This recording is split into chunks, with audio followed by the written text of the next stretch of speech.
Mini আর্জেন্টিনাকে হারিয়ে আবারও একটি ফাইনাল জেতার অপেক্ষায় বার্সেলোনা।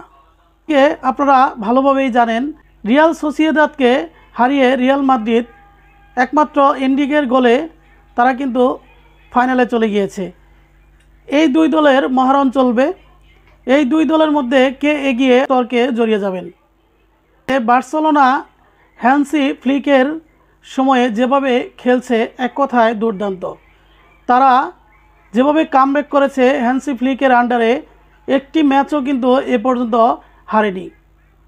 তো যাই হোক, এই দুর্দান্ত বার্সার বিপক্ষে রিয়াল মাদ্রিদ কি টিকতে পারবে?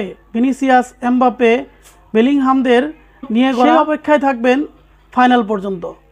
এগিয়ে রাখবো বার্সেলোনাকে, কারণ তারা যেভাবে প্রতিপক্ষকে দুমড়ে মুচড়ে দিচ্ছে এই হ্যান্সি ফ্লিক তরুণ খেলোয়াড়দের নিয়ে, সে তুলনায় আনচেলত্তি কিন্তু হোঁচট খেতে যাচ্ছে বারবার।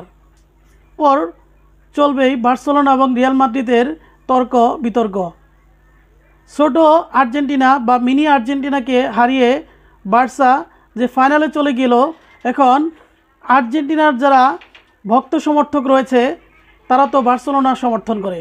তারা বিষয়টা কীভাবে দেখছে অবশ্যই কমেন্টে জানিয়ে যাবেন।